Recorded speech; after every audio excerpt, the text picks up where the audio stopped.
messieurs, bonsoir. Bienvenue pour le point de l'information sur votre chaîne de télévision préférée aux Anatis du monde, une lumière qui éclaire nos sentiers. Aujourd'hui, nous allons éclairer vos lanternes en matière d'information. Bienvenue à tous à ce journal.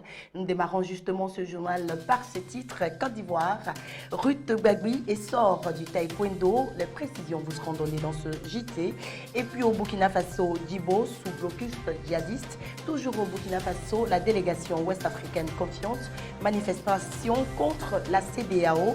Et pour terminer les titres de ce journal en Ouganda, le fils du président perd le commandement des forces terrestres. Madame, Monsieur, bonsoir et bienvenue à tous dans ce journal. Ouvrons cette session d'information par la page religion et c'est une très bonne nouvelle qui vous accueillera dans les églises Evas assises à la Riviera Palmeraie, programme 4 Carrefour Saint-Viateur dans le prolongement du groupe scolaire La Pérouse. Voici tout de suite la bonne nouvelle qui vous y attend, formation gratuite de théologie pratique basée sur la théologie biblique. Une nouvelle session 2022 pour la formation des leaders chrétiens annoncés, ouverte à tous ceux et toutes celles qui veulent servir Jésus-Christ, adaptée à plusieurs ministères. Le public visé est toute personne en charge d'annoncer l'évangile en tout lieu.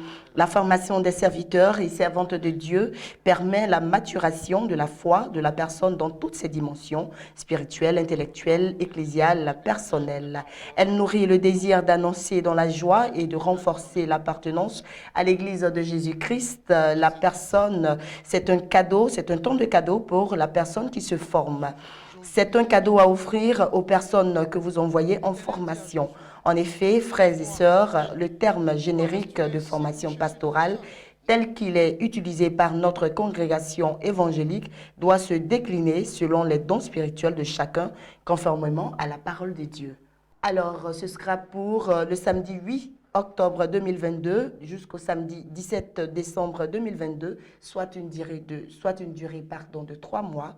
Et puis, dimanche 18 décembre 2022, consécration et remise de diplômes selon le ministère d'appel à 13h. Lieu, cathédrale des églises Evas, assise à Cocodier, Riviera Palmeraie, Rosier, programme 4, rond-point Saint-Viateur, dans le prolongement du collège La Pérouse.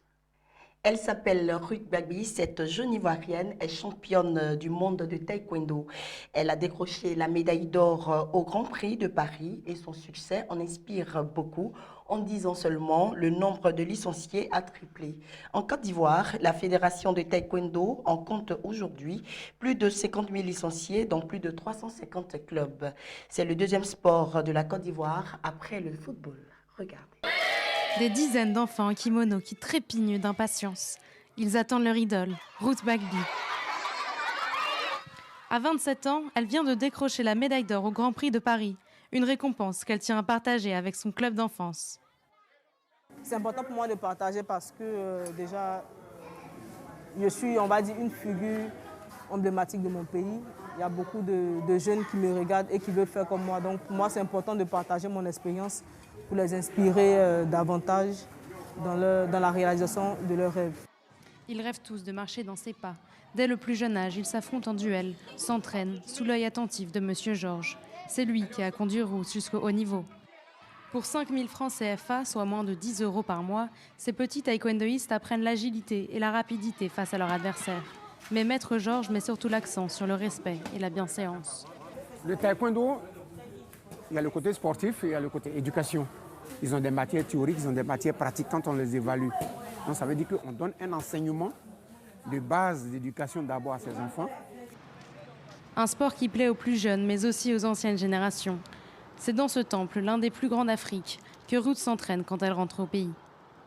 Aujourd'hui, elle partage le dojang avec Jean-Marc Yassé, président de la Fédération ivoirienne de taekwondo et maire de Cocody. Il a commencé le taekwondo lorsqu'il était dans l'armée, une pratique obligatoire pour tous les militaires.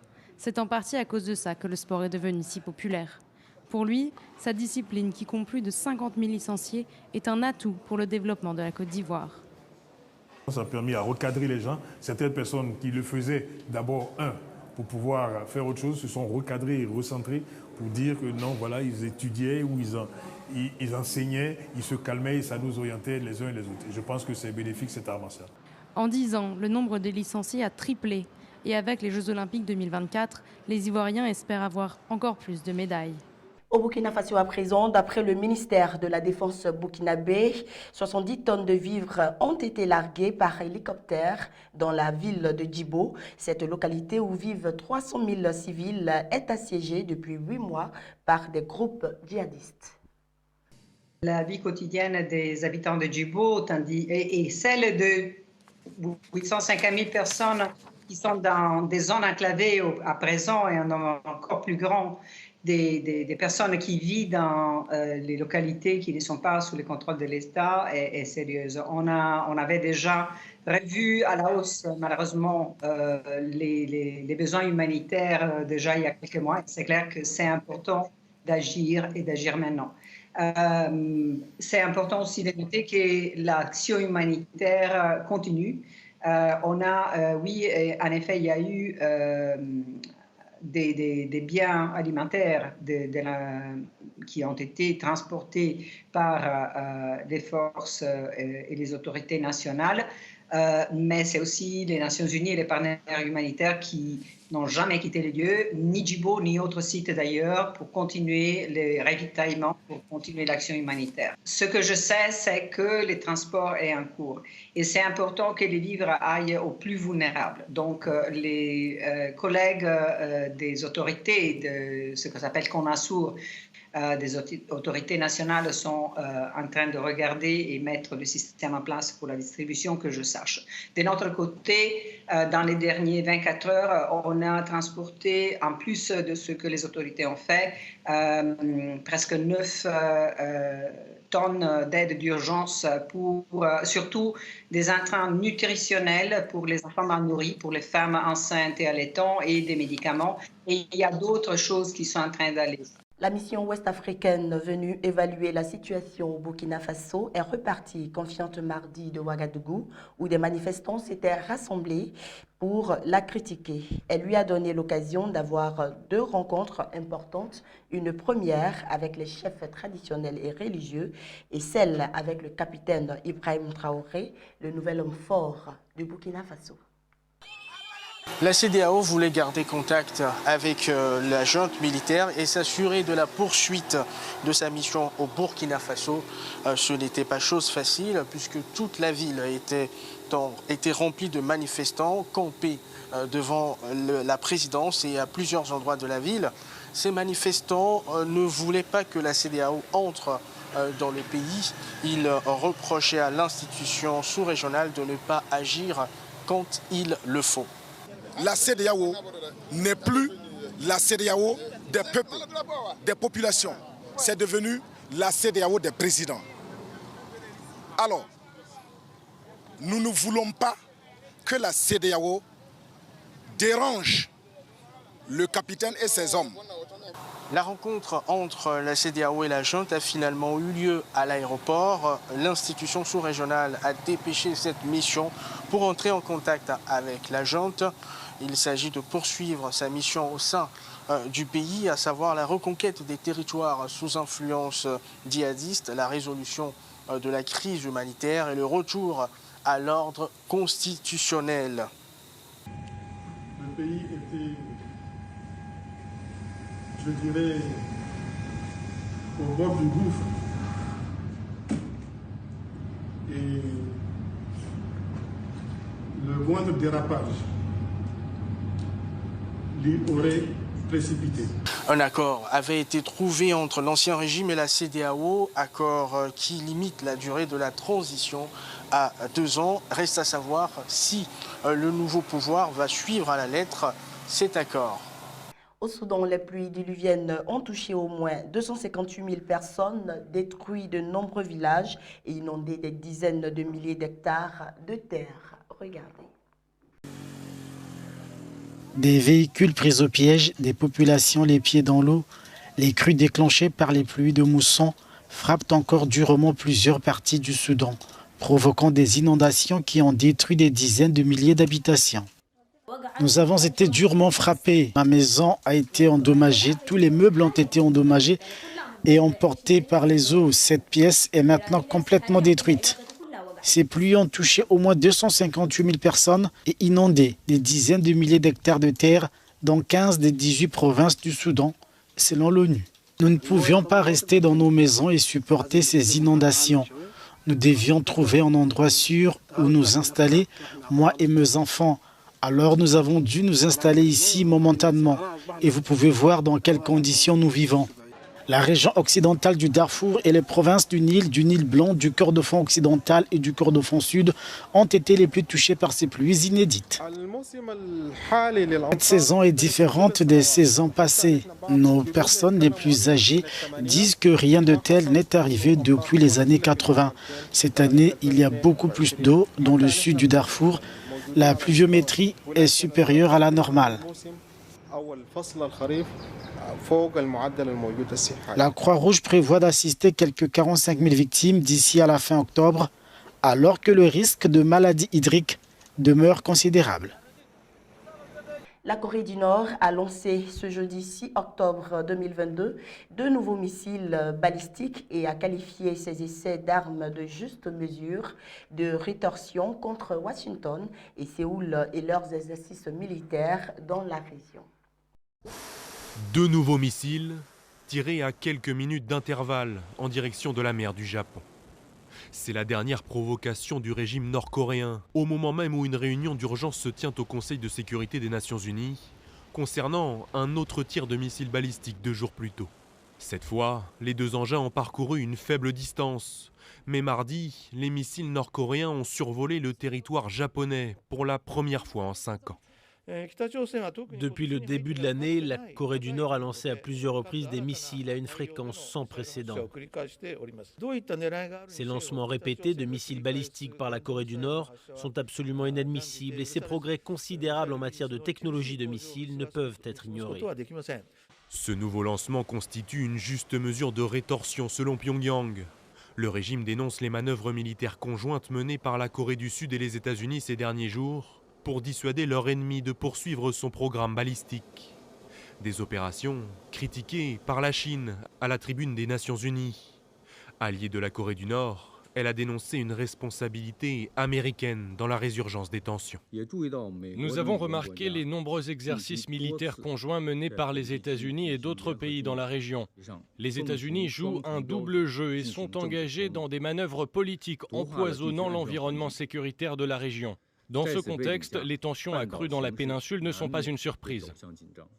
En mai dernier, Pékin et Moscou s'étaient opposés à une résolution du Conseil de sécurité pour de nouvelles sanctions contre la Corée du Nord. Les responsables sud-coréens et américains redoutent eux que la situation ne s'aggrave rapidement. Ils assurent que le régime se préparerait à un nouvel essai nucléaire. Il pourrait avoir lieu après le prochain congrès du Parti communiste chinois, qui débute le 16 octobre prochain. Et puis nous revenons en Afrique, en Ouganda cette fois-ci, bien qu'il ait été limogé de son poste de chef des forces d'infanterie ougandaises, le lieutenant-général Kayanja Muyanga, fils aîné du président ougandais, a tout de même été promu général 5 étoiles et restera conseiller militaire de son père, Museveni. Regardez. Le président ougandais Yoweri Museveni a présenté mercredi ses excuses à son homologue William Ruto pour les propos tenus par son fils aîné sur Twitter. Dans une série de tweets postés lundi sur son compte officiel, Muhoozi Kainerugaba, alors lieutenant général et commandant de l'armée terrestre, prétendait qu'il lui faudrait 2 semaines pour faire du Kenya un territoire ougandais. Des propos qui ont enflammé la toile, même si ce dernier a tenté par tous les moyens de calmer les esprits. Dans la foulée, le ministère ougandais des Affaires étrangères a publié une déclaration disant son engagement envers le bon voisinage et la coexistence pacifique avec le Kenya. Celui de la Défense a relevé Muhoozi de ses fonctions. Il a été remplacé à la tête de l'unité qu'il contrôlait par Kayanja Muyanga et promu général 5 étoiles dans le même temps. Une distinction comme punition qui le met désormais au même grade que son père Museveni à la tête de l'Ouganda depuis 36 ans. Petite incursion en sport, en athlétisme plus précisément, l'athlète de 39 ans, Mo Farah, s'est blessé à la hanche droite juste avant le marathon de Londres du 2 octobre et a dû se retirer de la course. Regardez. Le quadruple champion olympique britannique Mo Farah vise le mois d'avril pour son grand retour. Quelques jours après le marathon de Londres pour lequel il a déclaré forfait pour cause de blessure, l'athlète de 39 ans affirme que son objectif est toujours de remporter un autre marathon après celui de Chicago en 2018. J'en ai définitivement terminé avec la piste parce que j'ai l'impression d'avoir réalisé tout ce qu'il y a réalisé dans cette discipline. Il n'y a rien que je puisse améliorer ou prouver de plus et c'est la raison pour laquelle je veux aller sur route parce que je ne sais pas de quoi je suis capable. Le spécialiste des courses de fond et de demi-fond ne semble pas vouloir abandonner ses ambitions sur route. Il a même avoué courir plus qu'il y a 20 ans, soit entre 195 et 202 km par semaine. J'espère pouvoir participer à nouveau à un marathon. Honnêtement, l'entraînement se passait bien. Je m'entraînais avec Bachir Abdi qui a terminé 3e au marathon de Londres. Nous logions dans la même maison, nous nous entraînions ensemble. Et puis probablement environ 10 jours ou 2 semaines avant la course, j'ai senti ma hanche un peu douloureuse et c'était fini. Soulignant qu'il ne prendrait pas de décision irréfléchie concernant sa reprise de la course, le sextuple champion du monde né en Somalie a annoncé qu'il comptait s'entraîner en Éthiopie à partir du mois de janvier.